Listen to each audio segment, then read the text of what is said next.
आनंद मठ।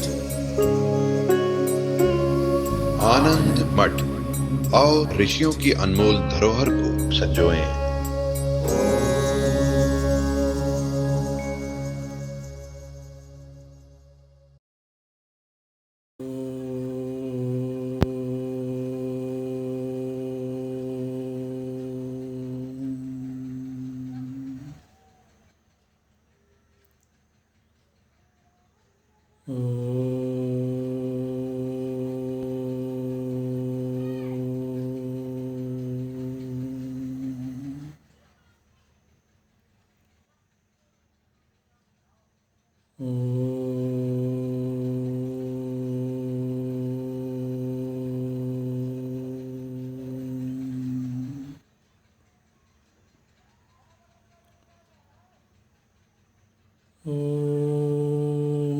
भद्रं कर्णेभिः शृणुयाम देवाः, भद्रं पश्येमाक्षभिर्यजत्राः, स्थिरैरङ्गैस्तुष्टुवागुंसस्तनूभिः व्यशेम देवहितं यदायुः।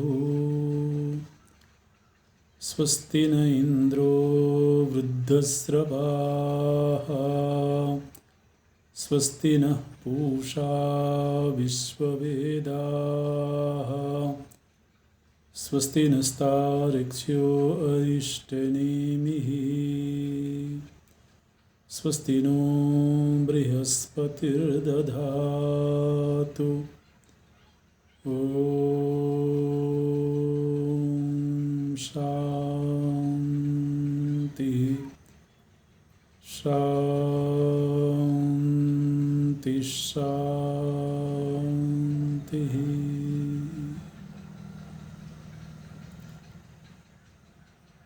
सच्चिदानन्दरूपाय विश्वोत्पत्त्यादिहेतवे तापत्रयविनाशाय श्रीकृष्णाय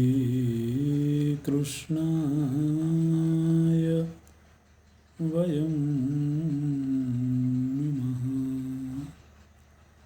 श्रीकृष्णाय वयं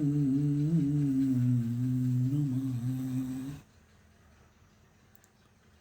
नारायणं नमस्कृत्य नरं चैव नरोत्तमं, देवीं सरस्वतीं व्यासं ततो जयमुदीरयेत्, ततो जयमुदीरयेत्।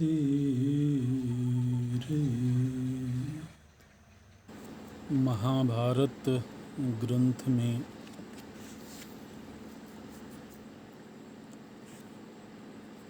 भगवान वेदव्यास जी के द्वारा 100 पर्व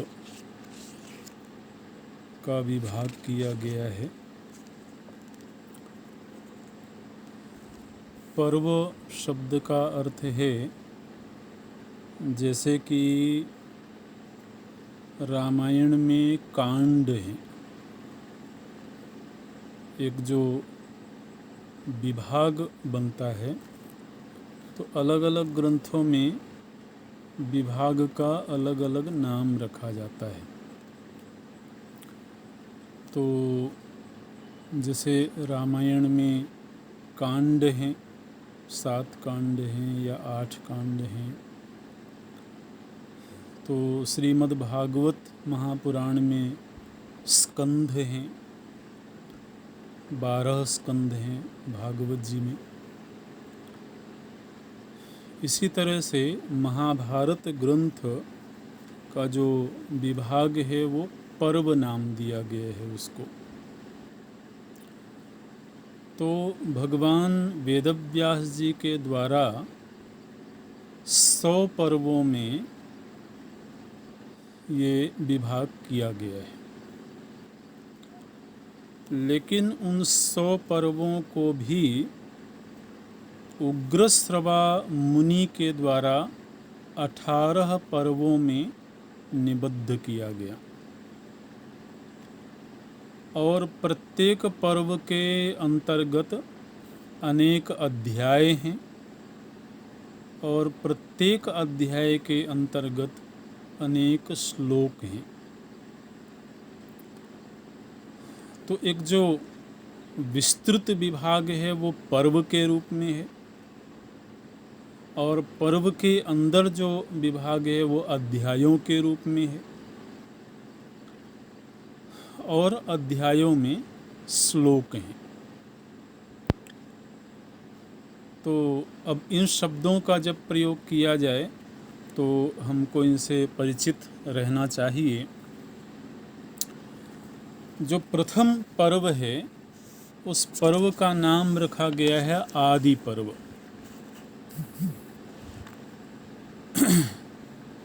और आदि पर्व में 227 अध्याय हैं।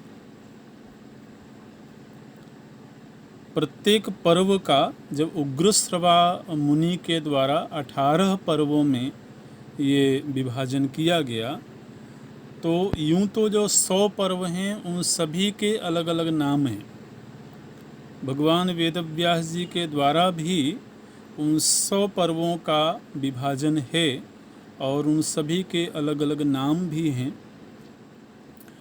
तो लेकिन अब जैसे मान लीजिए कि 100 में से प्रथम के 8 पर्वों को मिला करके एक पर्व नाम दे दिया जाए आदि पर्व, इस तरह से, तो अभी जो प्रथम पर्व है आदि पर्व, इस पर्व के अंतर्गत जो प्रथम अध्याय है वो जो प्रथम अध्याय है वो अपने आप में एक पर्व भी है और उसका नाम है अनुक्रमणिका पर्व। तो आदि पर्व के अंतर्गत अनुक्रमणिका पर्व के अंतर्गत जो अध्याय है प्रथम अध्याय, इसमें अनुक्रमणिका, जैसा कि नाम से ही स्पष्ट हो रहा है, अनुक्रमणिका, तो इस अध्याय में अनुक्रमणिका का वर्णन किया गया है और वह भी एक रूपक के माध्यम से। रूपक क्या है तो हम लोग देख रहे थे पिछली कक्षा में, महाराज धृतराष्ट्र संजय से ये बता रहे हैं कि वो कौन कौन सी घटनाएं हैं जिन घटनाओं ने ये सिद्ध किया कि पांडवों की विजय सुनिश्चित है। पांडवों का पक्ष धर्म का पक्ष है, पांडवों का पक्ष सत्य का पक्ष है, क्योंकि जिस पक्ष में सत्य होगा उसी पक्ष में भगवान होंगे। भगवान की उपस्थिति ही इस बात का प्रमाण है कि वो धर्म का पक्ष है। अपने आप में एक प्रमाण भी काफ़ी है,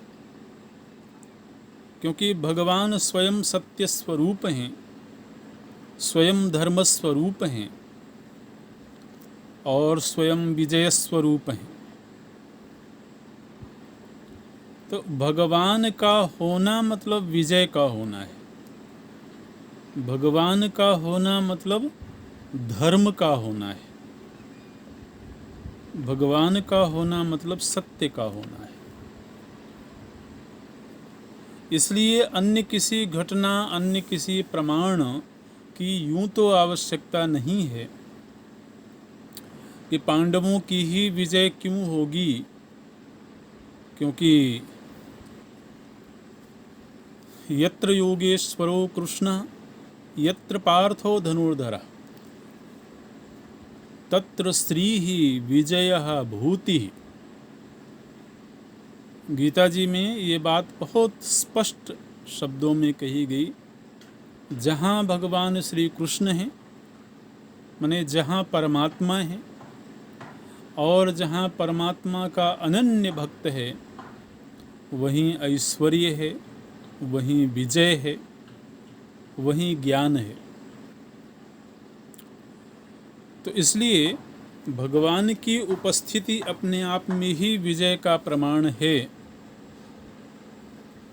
लेकिन साथ ही वो घटनाएं, जब जब इस तरह की घटनाएं घटती थीं, तब तब मुझे ये पता लगता था कि पांडवों की विजय सुनिश्चित है। ये महाराज धृतराष्ट्र बता रहे हैं संजय को। कुछ श्लोकों का हम लोगों ने अध्ययन किया था। आगे देखते हैं। महाराज धृतराष्ट्र बताते हैं कि जिस समय पर मैंने सुना कि भीष्म पितामह और गुरु द्रोणाचार्य इन दोनों की जो प्रीति है, द्रोणाचार्य जी और भीष्म पितामह का जो सहज अनुराग है, वो पांडवों के साथ में है। हालांकि रिश्ता पांडवों और कौरवों का भीष्म पितामह के प्रति एक जैसा है। द्रोणाचार्य जी के शिष्य कौरव भी हैं और पांडव भी हैं। यहाँ तक कि धर्म की मर्यादा में रहते हुए भीष्म पितामह और द्रोणाचार्य जी कौरवों के पक्ष में खड़े हैं, कौरव सेना के सेनापति बनते हैं। लेकिन ऐसा होने पर भी उनका जो सहज मानसिक झुकाव है, वो पांडवों की ओर है। धृतराष्ट्र बोलते हैं, जब जब मैंने ये बातें सुनी, तब तब मुझे ये लगता रहा कि पांडवों की विजय होगी। क्योंकि साधु सम्मति, सज्जन महापुरुष जिसके प्रति सहज अनुराग का भाव रखते हों, ये केवल एक युद्ध की बात नहीं है, बल्कि यह पूरे जीवन का विज्ञान है। बड़े लोग जिसके प्रति सहज प्रीति का भाव रखते हैं, उसकी विजय होगी। क्योंकि बड़े होने का अर्थ प्राणों की श्रेष्ठता है, और प्राणों की श्रेष्ठता जिसके प्रति झुकती हो, जिसकी ओर प्रवाहित होती हो, वो अवश्य ही शक्तिशाली होगा। शक्ति तत्व का जिधर प्रवाह होगा, वही शक्तिशाली है। इसलिए तो मुझे हमेशा इस बात का भान होता रहा कि भीष्म और द्रोणाचार्य जी पांडवों के प्रति झुकाव रखते हैं, उनसे अनुराग करते हैं। जब मैंने सुना कि कर्ण, जिसके ऊपर युद्ध का एक बहुत बड़ा दारोमदार था, दुर्योधन को कर्ण की मित्रता से इतना आश्वासन मिला हुआ था कि दुर्योधन को ऐसा लगता ही नहीं था कि जिस पक्ष में कर्ण हो, उस पक्ष की हार हो जाए। लेकिन आरंभ में ही कुछ ऐसी घटना घटी जिसमें कि कर्ण ने ये वचन दे दिया कि जब तक कौरव सेना के सेनापति भीष्म पितामह रहेंगे, तब तक मैं युद्ध नहीं करूंगा। और 18 दिनों के युद्ध में 10 दिनों तक भीष्म पितामह सेनापति रहे, इसलिए 10 दिनों तक आरंभ में कर्ण ने युद्ध नहीं किया। यहाँ तक कि वो युद्ध भूमि में भी नहीं गया। तो महाराज धृतराष्ट्र बोलते हैं कि जब मैंने ये प्रसंग सुना तभी मुझको लग गया था कि हमारी विजय नहीं हो सकती है। जब मैंने ये सुना कि पांडवों के पक्ष में 3 दुर्धर्ष चीज़ें हैं, एक तो भगवान कृष्ण, दूसरे अर्जुन और तीसरे अर्जुन के हाथ में गांडीव धनुष, ये तीनों ही ऐसे हैं जिनको पराजित नहीं किया जा सकता है। गांडीव धनुष की अद्भुत महिमा है, तो हम लोग पढ़ेंगे। तो जिस पक्ष में ये हैं उनकी पराजय नहीं हो सकती है, ऐसा मुझे लग गया था पहले ही। मैंने जब सुना कि युद्ध के प्रथम दिन ही अर्जुन मोहग्रस्त हो करके रथ के पृष्ठभूमि में जाकर के बैठ गए थे, लेकिन अर्जुन के सारथी श्री कृष्ण ने अर्जुन को युद्ध के लिए प्रोत्साहित किया, और प्रोत्साहित ही नहीं किया, ज्ञान दे करके उनके मोह का नाश किया और पूरे उत्साह के साथ युद्ध के लिए अर्जुन को प्रेरित किया। जिस दिन मैंने ये सुना उसी दिन मैंने हार मान लिया था, क्योंकि पल पल की घटना तो वहां पहुंच रही थी। तो अर्जुन जब मोहग्रस्त हो करके और प्रथम दिन ही अगर जो मुख्य योद्धा है युद्ध का, अगर वह अन्यमनस्क हो जाए तो विपक्ष की पराजय, वो विपक्ष की जय दिखने लगती है। तो अर्जुन जब मोहग्रस्त हो करके पृष्ठभूमि में बैठ गए तब ऐसा थोड़ा सा लगने लगा था कि अब यदि अर्जुन ही नहीं लड़ेंगे तब तो फिर पांडव लोग वैसे ही परास्त हो जाएंगे। लेकिन ये जो कृष्ण है, इन्होंने फिर से उसको उत्साहित कर दिया युद्ध के लिए। तो इस बात को लेकर के भगवान कृष्ण के प्रति नाराजगी भी थी। तो जिस दिन मैंने सुना उसी दिन मैंने हार मान लिया था। जिस समय युद्ध आरंभ हो चुका था, भीष्म पितामह रोज कम से कम 10,000 हाथियों का संहार कर रहे हैं, बड़ी बड़ी सेनाओं का संहार कर रहे हैं, लेकिन किसी भी दिन एक भी पांडव का वध नहीं हुआ है भीष्म पितामह के द्वारा। मैंने जब ये सुना तो मैंने हार मान लिया था। मैंने जब सुना कि भीष्म पितामह जी ने अपनी मृत्यु का उपाय बता दिया है पांडवों को। भगवान श्री कृष्ण की ऐसी अद्भुत लीलाएं हैं। कैवर्तकः केशवा, यह जो विशालतम रण नदी है, महाभारत जैसी विशालकाय रण नदी है, इस रण नदी के पार सहज ही पांडव लोग चले गए, क्योंकि कैवर्तक केशव थे। जिस नौका में पांडव लोग बैठे हुए थे उस नौका के खेवनहार स्वयं भगवान श्री कृष्ण थे, इसलिए सहज ही पार हो गए। तो भगवान श्री कृष्ण ने हर वो उपाय किए जिनसे पांडवों की विजय हो, चाहे वो छल भी क्यों ना करना पड़े, वो चालाकी भी क्यों ना करनी पड़े, वो धर्म विरुद्ध आचरण भी क्यों ना करना पड़े, लेकिन सत्य की विजय होनी चाहिए। तो भीष्म पितामह जी ने अपने मृत्यु का रहस्य बता दिया, जिन भीष्म पितामह को इच्छा मृत्यु का वरदान प्राप्त था। उस दिन मुझे लग गया कि हमारी हार हो जाएगी।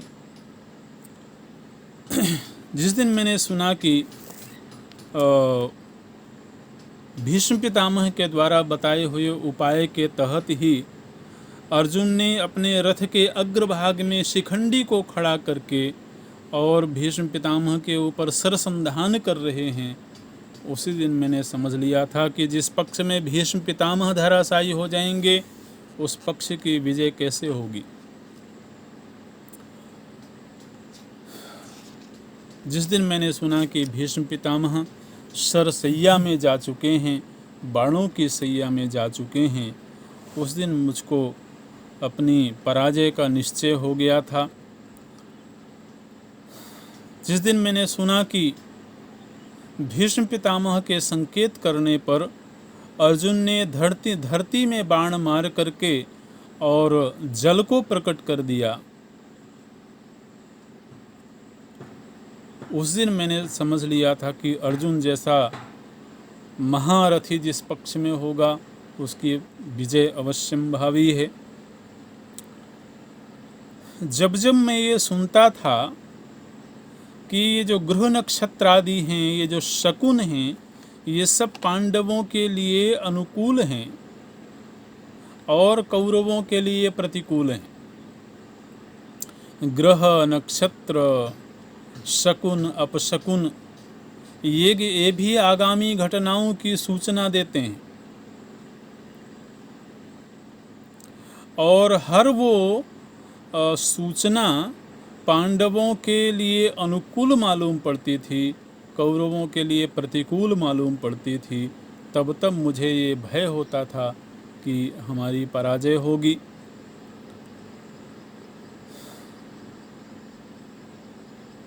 जब जब मैंने सुना कि भीष्म पितामह के धराशायी हो जाने के बाद द्रोणाचार्य महारथी बने हैं, 10 दिन के बाद 11वें दिन द्रोणाचार्य जी सेनापति बने कौरवों के, और 5 दिन तक वो सेनापति रहे, लेकिन एक भी दिन किसी पांडव का वध नहीं हो सका। तब मैंने समझ लिया था कि हमारी पराजय अवश्यंभावी है।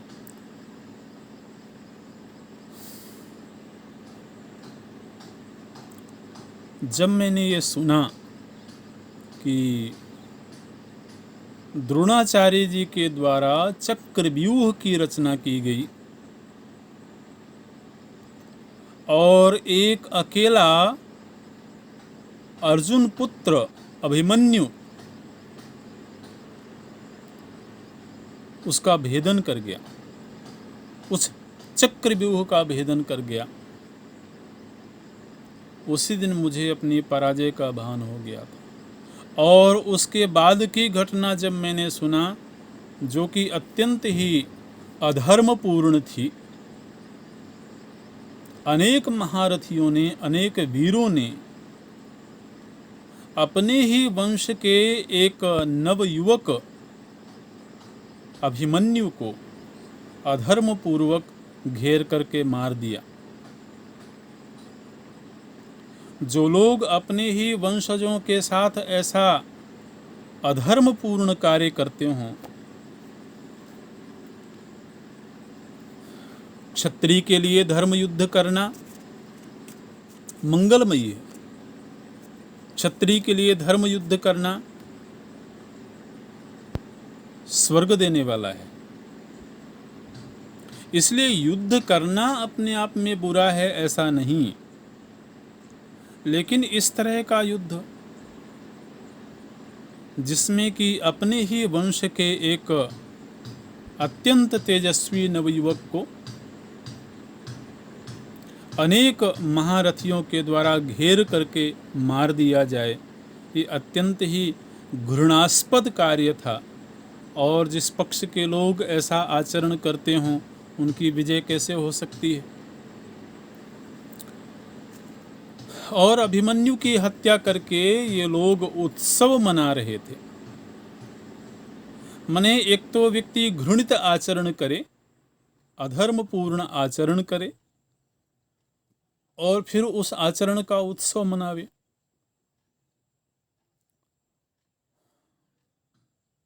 मैंने जब ये प्रसंग सुना तो मेरा मन दुखी हो गया। पराजय की मुझको पराजय समझ लिया था मैंने हो जाएगी। जब मैंने सुना कि अर्जुन ने जयद्रथ के वध की प्रतिज्ञा कर ली है और आगे जाकर के जयद्रथ का वध कर भी दिया और हमारे जो महारथी हैं उन्होंने उस वध को बर्दाश्त भी कर लिया, मैंने ये प्रसंग सुना तो मुझे अपनी पराजय दिखने लगी थी। जब मैंने सुना कि भगवान कृष्ण केवल सारथी का कार्य ही नहीं कर रहे हैं, बल्कि उस युद्ध में जब जब अर्जुन के घोड़े थक जाते हैं, उन घोड़ों को औषधि देने का, उनको प्यास लगने पर जल पिलाने का कार्य स्वयं भगवान श्री कृष्ण कर रहे हैं। जिस पक्ष में भगवान स्वयं इस रूप में उपस्थित हों, उसकी पराजय कैसे हो सकती है।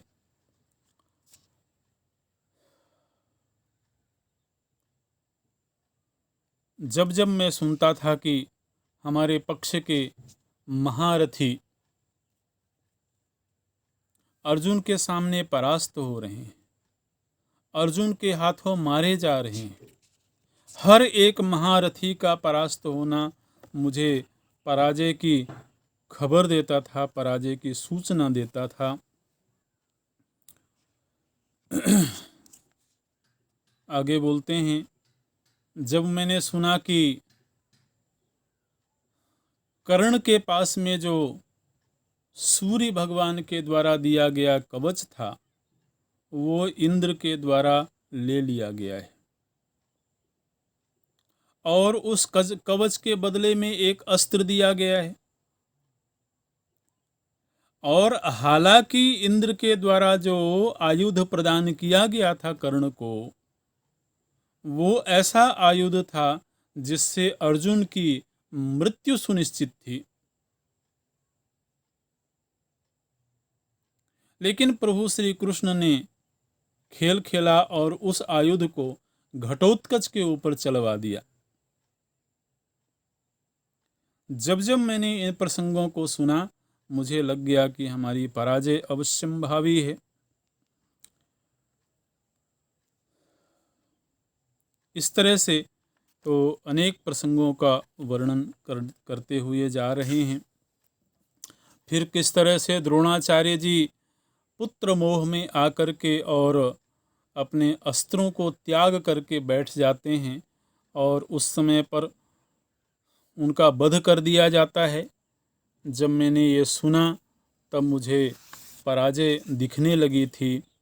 जब मैंने सुना कि अश्वत्थामा ने नारायणास्त्र का प्रयोग तो किया है, लेकिन नारायणास्त्र का प्रयोग करने के बावजूद किसी पांडव का वध नहीं हुआ, तब मुझे अपनी पराजय दिखने लगी। जब मैंने सुना कि भीम ने दुःशासन का रक्तपान किया, उसके वक्षस्थल को चीर करके उसका रक्तपान किया और कोई भी महारथी इस घटना को रोक नहीं सका, मुझे अपनी पराजय दिखने लगी थी। जब मैंने सुना कि महाराज शल्य का वध हो चुका है, आगे हम देखेंगे कि आरंभ में 10 दिन तक भीष्म पितामह कौरवों के सेनापति रहते हैं, फिर 5 दिन द्रोणाचार्य जी कौरवों के सेनापति रहते हैं और उसके बाद 2 दिन तक कर्ण सेनापति रहते हैं। तो 10, 5, 15 और 2, 17, 18वां दिन जो था, 18वें दिन के युद्ध में आधे दिन तक तो शल्य सेनापति बनते हैं। आधा दिन पूरा होने पर ही शल्य का वध कर दिया जाता है और फिर 18वें दिन का जो आधा दिन शेष था उसमें दुर्योधन और भीमसेन के बीच में गदा युद्ध होता रहा और इस तरह से दुर्योधन जब धराशायी हो गया तो युद्ध की समाप्ति हो गई। लेकिन दिन में युद्ध की समाप्ति होने के बावजूद 18वें दिन के युद्ध संपन्न होने के बाद भी रात्रि में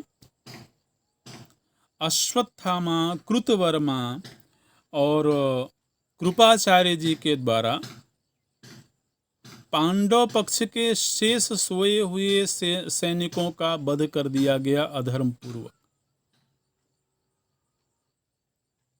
ये सब आचरण, ये सब घटनाएं निश्चित रूप से उसके पराजय की सूचना देती हैं। तो इस तरह से अनेक प्रसंग, लगभग 70 के आसपास वो प्रसंग हैं, घटनाएं हैं जिनका जिक्र भी वो धृतराष्ट्र, महाराज धृतराष्ट्र करते हैं और बताते हैं इन घटनाओं ने मुझे हर बार ये संकेत किया कि कौरवों की पराजय अवश्यम भावी है। तो इस तरह से ये एक अनुक्रमणिका भी है, क्या क्या घटनाएं युद्ध के प्रसंग में घटी हैं। और युद्ध के अनंतर जो माता गांधारी थीं वो अत्यंत ही मोहग्रस्त हो गई थीं और संजय के द्वारा सभी कौरवों का वध हो जाने के बाद महाराज धृतराष्ट्र और महारानी गांधारी इतना गहन शोक में डूब गए कि उनको ये लगने लगा कि हमको आत्मदाह कर लेना चाहिए। उस समय पर संजय के द्वारा अनेक इतिहास में अनेक राजाओं का प्रसंग सुनाया गया और संजय ने ये सुनाया कि एक से एक महापुरुष, एक से एक सम्राट भी इस धरती में पैदा हुए और मृत्यु को प्राप्त हो गए। इसलिए इस धरती पर कोई भी तो शाश्वत नहीं है। किसी भी वजह से अगर कौरवों का वध हुआ तो आज नहीं तो कल वैसे भी उनको मृत्यु प्राप्त होनी ही थी। तो संजय उनको सांत्वना देते हैं, अनेक महारथियों के जीवन की घटनाओं को सुनाते हैं और उनको ये सांत्वना देते हैं कि आपको अब तो कम से कम पुत्र मोह में तो आप जब तक पुत्र थे तब तक आप जीवित रहे ही, पुत्र मोह में ही जीवित रहे, लेकिन अब पुत्रों की समाप्ति हो जाने पर, पुत्रों की मृत्यु हो जाने के बाद भी आप पुत्रों को याद करके ही शोकग्रस्त हो रहे हैं और व्यर्थ ही अपने जीवन को व्यतीत कर रहे हैं। अच्छा होता कि आप आध्यात्मिक मार्ग में चलते। तो इस तरह से संजय के द्वारा उनको बहुत सुंदर प्रेरणा दी गई है और ये प्रथम अध्याय यहाँ पर संपन्न होता है। दूसरा अध्याय जब आरंभ हुआ तो दूसरा अध्याय पर्व संग्रह पर्व के नाम से जाना जाता है। वेदव्यास जी ने यही नामकरण किया है।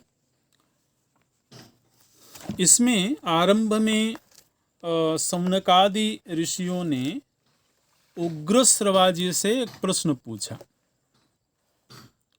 उग्रश्रवा जी जब नैमिषारण्य में पधारे थे और सौनकादि ऋषियों ने प्रश्न किया था कि आप कहाँ से आ रहे हैं, उस समय पर उग्रश्रवा जी ने बताया था कि मैं सर्प यज्ञ से आ रहा हूँ, लेकिन सर्प यज्ञ से आते समय मैंने थोड़ा वक्त समंत पंचक तीर्थ, ये शब्द आप ध्यान में ले लीजिएगा, समंत पंचक तीर्थ, तो कुछ समय में समंत पंचक तीर्थ में भी रहा हूँ और वहाँ से मैं यहाँ आ रहा हूँ नैमिषारण्य। तो कौतूहल हुआ, ऋषियों को कौतूहल हुआ कि ये समंत पंचक तीर्थ की क्या कहानी है। और उस समय के काल में ये जो समंत पंचक तीर्थ है ये बहुत समादृत, बहुत आदरणीय तीर्थ था। कुरुक्षेत्र में ही ये तीर्थ है और वहीं पर ये कौरव पांडव युद्ध हुआ था। तो ये समंत पंचक तीर्थ की क्या कहानी है, ये सौनकादि ऋषियों ने उग्रश्रवा जी से पूछा। उग्रश्रवा जी बोलते हैं कि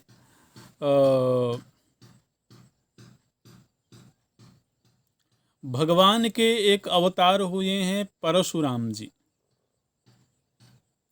परशुराम जी का प्रसंग भी विस्तार से हम लोगों को देखने को मिलेगा। परशुराम जी के द्वारा अनेक बार क्षत्रियों का संहार किया गया और हर बार क्षत्रियों के साथ जो परशुराम जी का युद्ध होता था वो उसी कुरुक्षेत्र में ही युद्ध होता था। ये कौरव पांडव युद्ध से बहुत पहले का प्रसंग है।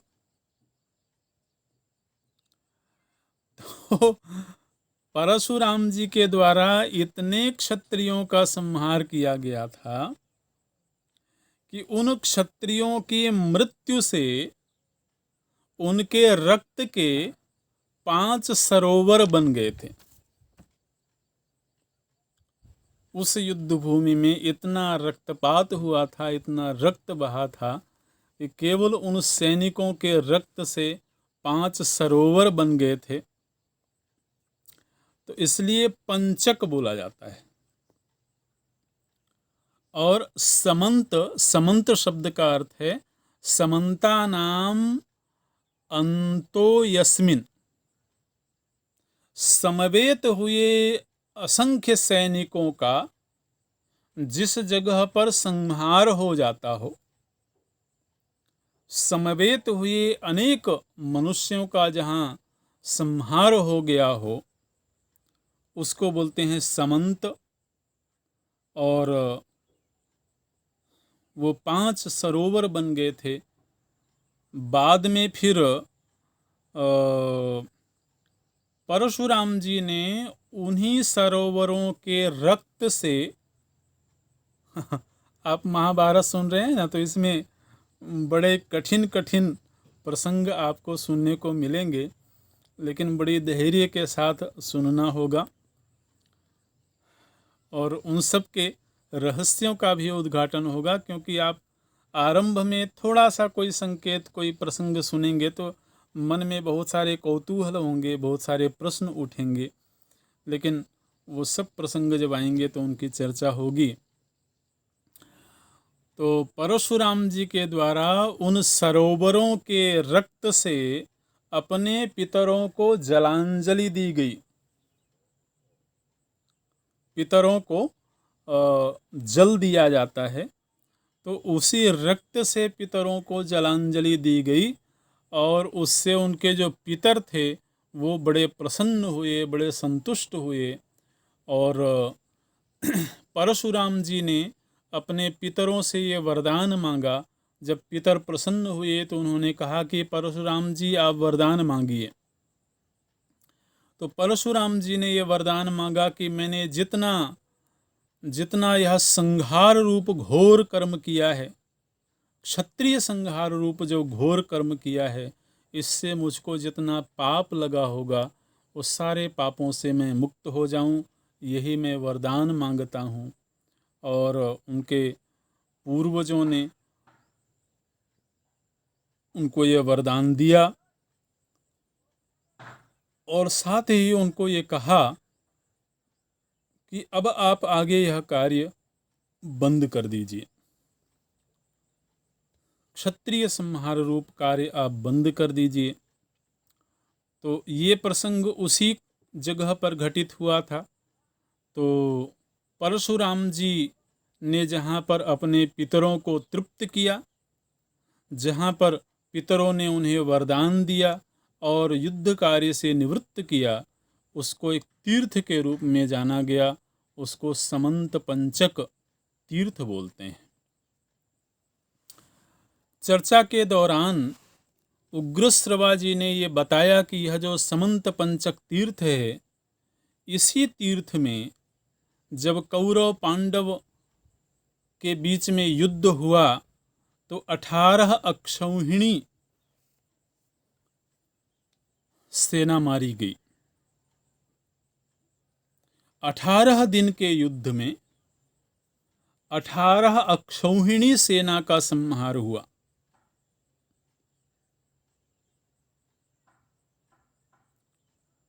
तो सौनकादि ऋषियों के मन में यह प्रश्न आया कि मुनिवर, ये अक्षौहिणी का माप कितना होता है? ऐसे जब भी आचार्य के द्वारा कोई शब्द प्रयोग किया जाता है तो फिर वही जिज्ञासा का विषय बन जाता है। तो सौनकादि ऋषियों ने पूछा कि ये अक्षौहिणी सेना कितनी कहलाती है? तो उग्रश्रवा मुनि सेना का परिमाप बताते हैं। सेना कितने प्रकार की होती है और उसमें कितनी संख्या होती है, उसका यहाँ पर प्रमाण बताया गया है। बोलते हैं कि सेना का जो सबसे छोटा रूप होता है उसको बोलते हैं पत्ती। ये जो पत्ती नाम की सेना होती है, इसमें एक रथ, एक हाथी, 3 घोड़े और 5 पैदल सैनिक, तो कुल मिलाकर के 10 की संख्या बनती है। एक रथ, एक हाथी, 3 घोड़े और 5 पैदल सैनिक। तो ये जो सबसे छोटी सेना होती है इसको पत्ती बोलते हैं। फिर पत्ती की संख्या का 3 गुना कर दिया जाए तो उसको सेना मुख बोलते हैं। 3 गुना मतलब सभी 3 गुना हो जाएंगे। जैसे एक रथ था तो 3 रथ हो जाएंगे, एक हाथी है तो 3 हाथी हो जाएंगे, 3 घोड़े हैं तो 9 घोड़े हो जाएंगे, 5 पैदल सैनिक हैं तो 15 पैदल सैनिक हो जाएंगे। तो उसको बोलते हैं सेना मुख। फिर सेना मुख का 3 गुना सेना होगी तो उसको गुल्म बोलते हैं। गुल्म का 3 गुना गण, गण का 3 गुना वाहिनी। वाहिनी शब्द तो सुना ही होगा आपने। फिर वाहिनी का 3 गुना पृतना। ये पृतना शब्द भी शास्त्रों में आता है सेना के लिए, तो ये भी आपने सुना होगा। पृतना का 3 गुना संख्या होती है चमू। ये चमू शब्द गीता जी में भी आता है, आपने सुना होगा। और चमू का 3 गुना अनीक। अनीक शब्द भी गीता जी में आया है, तो ये भी सेना की संख्या का एक प्रमाण है। और अनीक का 10 गुना अक्षौहिणी। तो इस तरह से कुल मिलाकर के एक अक्षौहिणी जब बोला जाता है तो एक अक्षौहिणी सेना का मतलब हुआ उसमें 21,870 रथ होंगे, इतने ही हाथी होंगे और 65,610 घोड़े होंगे और 1,09,350 पैदल सैनिक होंगे। तो कुल मिलाकर के 2,18,700 की संख्या बनती है एक अक्षौहिणी सेना की। और इस तरह से 18 अक्षौहिणी सेना का संहार हुआ। ये 18 अक्षौहिणी सेना में कुल मिलाकर के जो लोग हैं, हाथी, घोड़ा, रथ, पैदल, इन सब को मिलाकर के वो 39,36,600, मतलब लगभग, क्योंकि एक हाथी में एक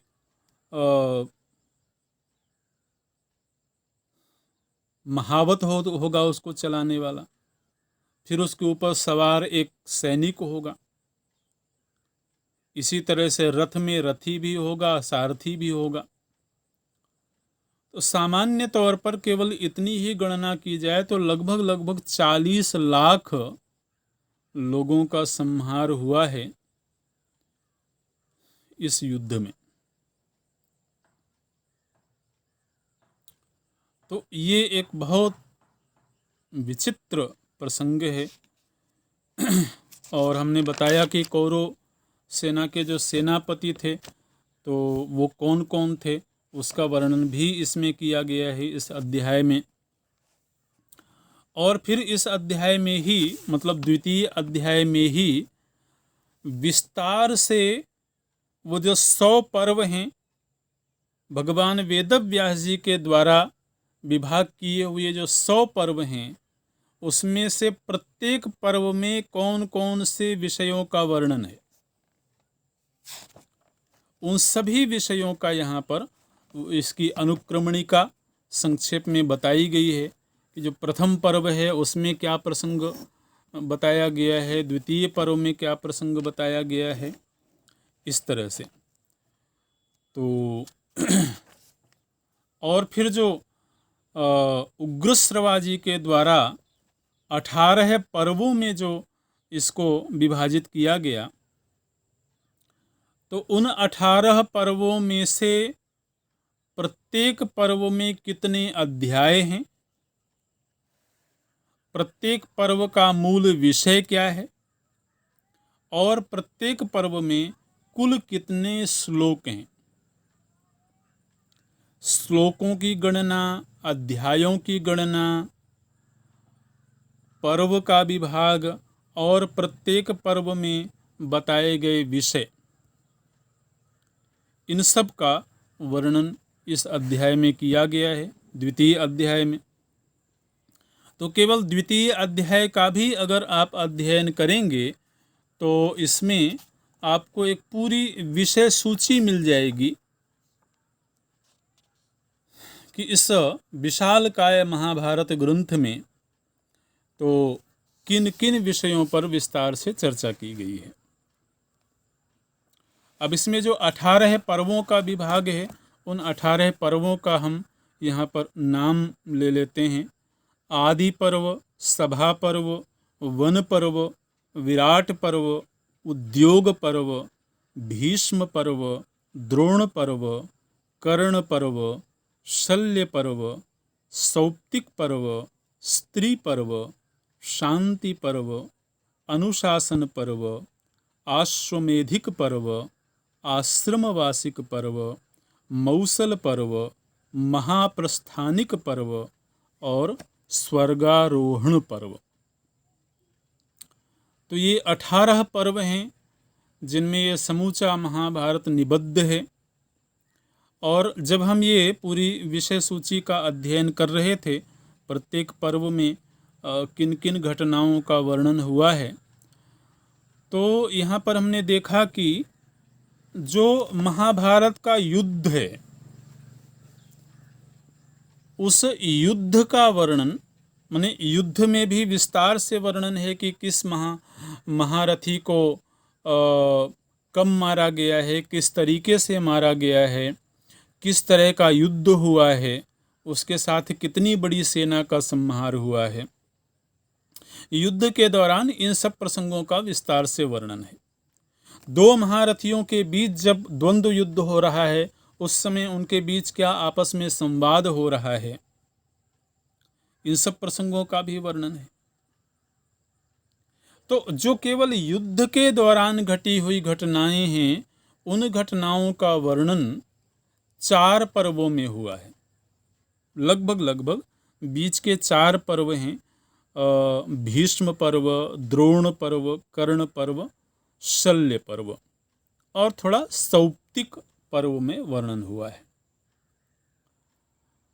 तो इन 18 पर्वों में से आप समझिए कि 4 या लगभग 5 पर्वों में युद्ध के दौरान जो घटनाएं घट रही हैं उनका वर्णन है। लेकिन युद्ध के बाद भी अनेक पर्व हैं, जैसे स्त्री पर्व है, शांति पर्व है, अनुशासन पर्व है, आश्वमेधिक पर्व है। इन पर्वों में धर्म का वर्णन, अध्यात्म का वर्णन, वर्ण व्यवस्था का वर्णन, आश्रम व्यवस्था का वर्णन, राजा के क्या धर्म होते हैं, प्रजा के क्या धर्म होते हैं। वर्ण व्यवस्था के आधार पर देखा जाए तो ब्राह्मण की पहचान क्या है, ब्राह्मण के धर्म क्या होते हैं, ब्राह्मण का आचरण कैसा होता है। इसी तरह से क्षत्रिय का, वैश्य का, शूद्र का।